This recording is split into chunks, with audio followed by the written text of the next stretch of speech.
अस्सलाम वालेकुम दोस्तों की हाल है। उम्मीद है खैरियत नाल होवोगे। दोस्तों तुहाडे लई 1000 बीमारियों का एक इलाज है।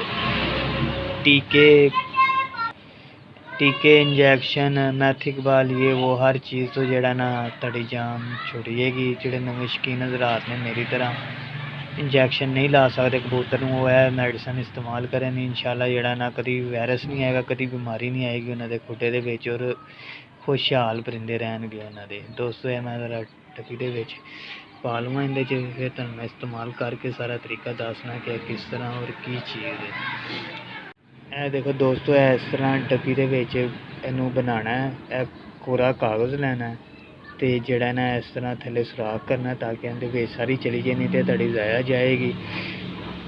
कह लो कि ਤੁਹਾਡੀ एक दो दफ़ा इस्तेमाल होएगी, उस तो बाद ज़ाया हो जाएगी। तो ज़ाया होने तो बचाने ਲਈ ਇਹਨੂੰ ਜਿਹੜਾ ना डब्बी ਦੇ ਵਿੱਚ महफूज करांगे। इस तरह ਇਹਨੂੰ बना लेना डब्बी ਦੇ ਅੱਗੇ कुप्पी जी, तो ਇਹਦੇ ਵਿੱਚ ਜਿਹੜਾ ना मैडिसन जाएगी, वो भी मैं ਤੁਹਾਨੂੰ पा के दिखाना हुणे।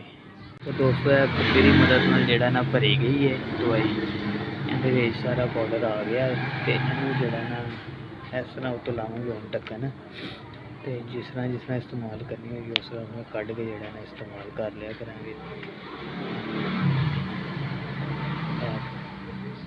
निकलन दी इस तरह दोस्तों ना तुहाडी ज़ाया होएगी तो तुहाडे पैसे भी नहीं ज़ाया जाएंगे, बिल्कुल तुहाडे हत्थां दे विच मौजूद रहेगी मैडिसन।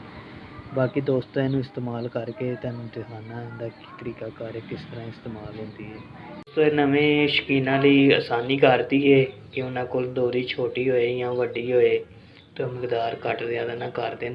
दोस्तों 1.5 लीटर की बोतल लैनी, इनू तुसीं भरना, इनू तुसीं इधर खोलना,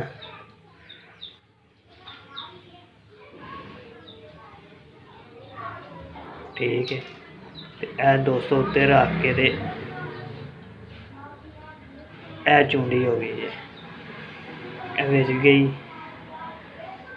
तो लो जी इन्हें अपना काम शुरू कर देना।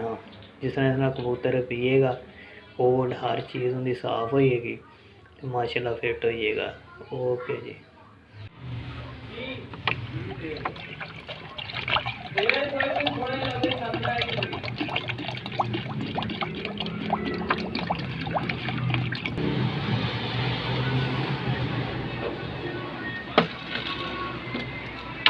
जी दोस्तों यह वो आइटम बंब हैगा जे जेड़ा ना परिंदियां नूं वायरस च नहीं आन देंदा, परिंदियां दी वायरस तो रोकथाम करता है।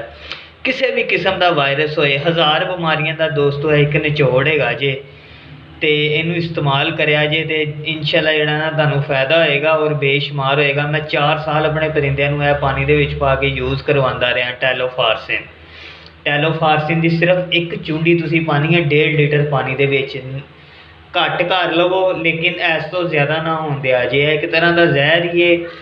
तो जेड़ा ना दोस्तों 4 साल तक मैं दे के ना अपने परिंदे बचाता रहा। फिर उस तो बाद जेड़ा ना परिंदे मेरे चोरी हो गए, तो फिर मैं जेड़ा ना इहदे ते गौर नहीं किया। तो दोबारा मैं परिंदे इकट्ठे किए थे, उन्होंने जो थोड़ा जिहा ना वायरस आया, नवे परिंदे लिआंदे ने तो वायरस आ गया नाल। उनके तो बचाने लिए दोस्तों है जेड़ा ना मैं यूज़ करने तो इंशाल्लाह अल्लाह के करम नाल तुसीं जदों भी वेखो तुहाडा एक अद्धा परिंदा थोड़ा जिहा लूज होया है, थोड़ा जिहा कुटी मार रहा है, थोड़ा जिहा ढिला होया है, तुसीं दोस्तों 5 दिन एक चुटकी दिन दे विच एक दफ़ा कबूतरां नूं बुलानी है। तो बस जेड़ा ना फिर इहदा काम है कि जेड़ा ना वायरस नूं रोकना है। जेड़ा ढिला होएगा वो भी इंशाल्लाह ठीक हो जाएगा, और जेड़ा हो रहा होएगा वो तो फिर फिट ही हो जाएगा पहले ही। तो दोस्तों किसी किस्म का वायरस तुहाडे खुडे च नहीं आन देगा। तो काफ़ी जेड़ा ना इहदे नाल फायदा होंदा है, मुर्गियां लई भी यूज़ होंदा है, तोतियां लई भी यूज़ होंदा है, तो उस तो बाद जेड़ा ना कबूतरां लई भी यूज़ होंदा है। इस तरह ही एक चुटकी 1.5 लीटर पानी दे विच, इस तो ज़्यादा करोगे तो दोस्तों जहर मैं फिर कह रहा कि कबूतर तुहाडे जेड़ा ना बेफजूल मरनगे, उन्होंने पोटे फट जाएंगे। 1.5 लीटर पानी एक चुटकी पाओगे तो कुछ नहीं नज़र आएगा तुहानूं कि विच कुछ है कि नहीं, साफ पानी नज़र आएगा, लेकिन अपना काम पूरा करेगा। जिहड़ी दोस्तों चीज़ तेज़ होंदी है हमेशा हल्की मिकदार दे विच यूज़ की जाती है, इस चीज़ का तुहानूं भी पता है। तो जेड़ा ना इस तरह तुसीं यूज़ करना है इनू, तो इंशाल्लाह तुहाडे परिंदे ठीक रहणगे, फिट रहणगे। तुहानूं किसी भी पोल्ट्री शॉप तो, दाने वाली शॉप तो ਜਾਂ ਜਿਹੜੇ ਹੁੰਦੇ ਨੇ ਆਪਣਾ ਜਾਨਵਰਾਂ ਦੇ ਡਾਕਟਰ ਉਹਨਾਂ ਦੇ ਕੋਲੋਂ ਮਿਲੇਗੀ। ਹਰ ਦੁਕਾਨ ਤੇ ਮੈਡੀਕਲ ਸਟੋਰ ਤੇ ਇਹ ਨਹੀਂ ਜੀ ਹੁੰਦੀ, ਕਿਉਂਕਿ ਇਹ ਪਰਿੰਦਿਆਂ ਲਈ ਯੂਜ਼ ਹੁੰਦੀ ਹੈ। ਇਹਦੀ ਇਹ ਅਲੱਗ ਆਈਟਮ ਹੈ। ਦੋਸਤੋ 110 ਰੁਪਏ ਕੀਮਤ ਹੁੰਦੀ ਜੇ ਤੇ ਤਕਰੀਬਨ 90 ਰੁਪਏ ਦੀ 100 ਰੁਪਏ ਦੀ ਮਿਲ ਜਾਂਦੀ ਹੈ।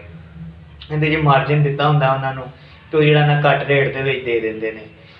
ਤੇ ਇਹ 20 ਗ੍ਰਾਮ ਦੀ ਹੁੰਦੀ ਹੈ ਤੇ ਤਕਰੀਬਨ ਤੁਹਾਡੇ 2 ਸਾਲ ਜਿਹੜਾ ਨਾ ਆਰਾਮ ਨਾਲ ਨਿਕਲ ਜਾਣਗੇ। ਇਹਦੇ ਨਾਲ ਕੋਈ ਇੰਜੈਕਸ਼ਨ, ਕੋਈ ਕਿਸੇ ਕਿਸਮ ਦਾ ਕੋਈ ਚੀਜ਼ ਨਹੀਂ ਤੁਹਾਨੂੰ ਯੂਜ਼ ਕਰਨੀ ਪਏਗੀ, ਕੋਈ ਲਸੋਟਾ ਵੈਕਸੀਨ ਕੁਛ ਨਹੀਂ ਯੂਜ਼ ਕਰਨਾ ਪਏਗਾ। ਸਿਰਫ ਤੁਸੀਂ ਇਹ ਜਦੋਂ ਵੇਖੋ ਤੁਹਾਡੇ ਪਰਿੰਦੇ ਥੋੜ੍ਹੇ ਜਿਹਾ ਇੱਕ ਅੱਧਾ ਢਿੱਲਾ ਹੋਇਆ ਸਾਰਿਆਂ ਨੂੰ ਪਿਲਾ ਦਿਓ, ਬਸ ਫਿਰ ਕੰਮ ਤਮਾਮ ਹੈ। ਵਾਇਰਸ ਦਾ ਵਾਇਰਸ ਨਹੀਂ ਆਏਗਾ ਖੁੱਡੇ 'ਚ। ਓਕੇ ਜੀ, ਦੁਆਵਾਂ 'ਚ ਯਾਦ ਰੱਖਣਾ। ਅੱਲਾ ਹਾਫਿਜ਼।